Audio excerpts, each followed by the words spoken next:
কোরবানি Eid special dessert রেসিপিতে এই ডেজার্টটি হবে আপনার খাওয়া বেস্ট ডেজার্ট। টার্কিশ একটি ডেজার্ট যেটি হচ্ছে বাসভূষা, তবে আমি এটি একটু নিজস্ব টুইস্ট দিয়ে করেছি এবং খেতে খুবই মজার হয়েছে। ট্রাস্ট মি, এটা এত মজার যে সবাই শুধু প্রশংসাই করবে। এর জন্য প্রথমে লাগবে সুজি। আমি এখানে 1 কাপ সুজি নিয়ে নিচ্ছি এবং সুজিগুলো অবশ্যই কাঁচা সুজি হতে হবে। এরপর দিয়ে দিচ্ছি 1/2 কাপ ময়দা, দিয়ে দিচ্ছি 1 চা চামচ বেকিং পাউডার, দিয়ে দিচ্ছি সামান্য 1 চিমটি লবণ, দিয়ে দিচ্ছি 1.5 চা চামচ চিনি। এরপর দিয়ে দিচ্ছি 1/2 কাপ টক দই। টক দইটা সরাসরি ফ্রিজ থেকে বের করেই দিয়েছি। এখন নিয়ে নিচ্ছি গরুর দুধ। আমি এখানে 1/2 কাপ গরুর দুধ নিয়ে নিচ্ছি। দুধটা আগে থেকে জাল করে নিয়েছি এবং ঠান্ডা করে নিয়েছি। গরুর দুধ না থাকলে চাইলে এখানে পাউডার দুধ পানিতে মিক্সড করেও দিতে পারবেন। দুধ আমি একবারেই দেব না, প্রথমে অল্প কিছু পরিমাণে দিয়ে আগে আটাটাকে কিছুক্ষণের জন্য মেখে নেব। কিছুক্ষণ যখন মাখা হয়ে যাবে, মানে 50% যখন মাখা হয়ে যাবে, সেই অবস্থায় ড্রাই থাকলে তবে পরবর্তীতে আমরা আরও দুধ ইউজ করব। এখানে এখনও আমার অনেকটাই ড্রাই আছে, যার কারণে আমি সবগুলো দুধ একবারেই দিয়ে দিলাম। এখন আবারও মেখে নিব এবং এই ডোটা হবে সফট একটা রুটির ডোয়ের মতো ডো তৈরি করতে হবে। আমি একটু বেশি পরিমাণে দুধ দেওয়ার কারণে আমার অনেকটাই সফট হয়ে গেছে, যার কারণে আমি এর মধ্যে আরও 1.5 টেবিল চামচ পরিমাণে ময়দা মিক্সড করব। আচ্ছা, এই রান্নার জন্য কিন্তু অবশ্যই আপনাকে ময়দাটাই দিতে হবে, নাহলে খাস্তা ভালো হবে না, খেতে ভালো লাগবে না। চেষ্টা করবেন ময়দা দেওয়ার জন্য।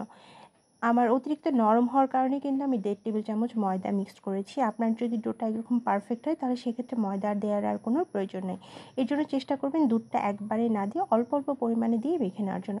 এরকম সফট একটা ডো তৈরি করে নিয়েছি এবং সবশেষে এর মধ্যে আমি দিয়ে দিচ্ছি 1.5 চা চামচ সয়াবিন তেল। আপনি চাইলে এখানে ঘি অথবা বাটারও দিতে পারেন।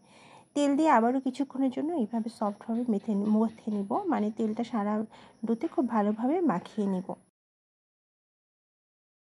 এভাবে কিছুক্ষণ মেখে নেওয়ার পর ডোটাকে আমি রেস্টে রেখে দিব 10 থেকে 15 মিনিটের জন্য। এরই ফাঁকে আমরা ভেতরের পুরটাকে রেডি করে নেব। এর জন্য আমি এখানে ছানা নিয়েছি এবং দিয়ে দিলাম সামান্য 1 চিমটি লবণ। এরপর দিয়ে দিচ্ছি চিনি। এখানে আমি 3 চা চামচ চিনি দিলাম এবং চিনিটা অবশ্যই গুঁড়া করে নিতে হবে। এখানে আস্ত চিনি দিলে দেখা যাবে পানি ছেড়ে দিবে, সেক্ষেত্রে আপনি করতে পারবেন না। আর এখানে আমি ছানা নিয়েছি 1/2 কাপ পরিমাণ। গুঁড়া চিনির পরিবর্তে আস্ত চিনি ইউজ করলে পানি ছেড়ে দেবে, তখন আপনি ভেতরে পুর ভরতে পারবেন। এখন ডো থেকে সামান্য পরিমাণে লাচি কেটে নিব এবং খুব বেশি পরিমাণে নিব না, যেহেতু একটু ফুলে আরও অনেকটাই বড় হবে। খুব বেশি পরিমাণে নিলে ভেতর থেকে ক্রিস্পি হবে না, এই জন্য অল্প পরিমাণে নিয়ে হাত দিয়ে ডলে একটু গোল করে নিয়ে তারপর হাত দিয়ে চেপে চেপে এরকম পাতলা করে নিলাম। এরপর এতে দিয়ে দিচ্ছি ছানার পুর। ছানার পুর দিয়ে পাশ দিয়ে চেপে মুখটা খুব ভালোভাবে আমরা বন্ধ করে নিব এবং হাতের তালুতে ঘষে আবারও গোল করে বল শেপ দিয়ে নিব। এভাবে ঘুরিয়ে গোল বল শেপ দিয়ে একটু আঙুল দিয়ে এরকম চেপে নিচু করে দিব। এভাবে সবগুলো আমরা তৈরি করে নেব।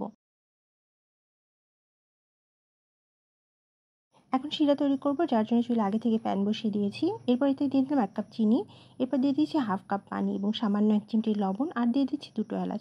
এখন বলক আসা পর্যন্ত ওয়েট করব। চিনি গলে গেলে এর মধ্যে দিয়ে দিব একটা লেবুর স্লাইস অথবা 1 টেবিল চামচ লেবুর রস। একটু নেড়ে চেড়ে দিব। শিরাটা ঠিক হবে আঠালো, খুব বেশি 1 তার 3 তার 4 তার এরকম হতে হবে না, 1 তার মানে একটু আঠালো হলে বুঝে নিতে হবে শিরা তৈরি হয়ে গেছে। এরকম আঠালো হলেই তবেই নামিয়ে নিব এবং ঠান্ডা হবার জন্য রেখে দিব। এগুলো ভেজে নেওয়ার জন্য চুলায় আরেকটি প্যান বসিয়ে দিচ্ছি এবং এতে পর্যাপ্ত পরিমাণে তেল দিয়ে দিচ্ছি। মানে আমরা এগুলোকে ডুবো তেলে ভাজবো, এই জন্য একটু বেশি পরিমাণে তেল দিয়ে নিতে হবে। তেলটা খুব বেশি গরম করব না। যখন দেখবো চারপাশ থেকে এরকম বাবেল উঠছে, তাহলে বুঝে নিতে হবে তেল গরম হয়ে গেছে।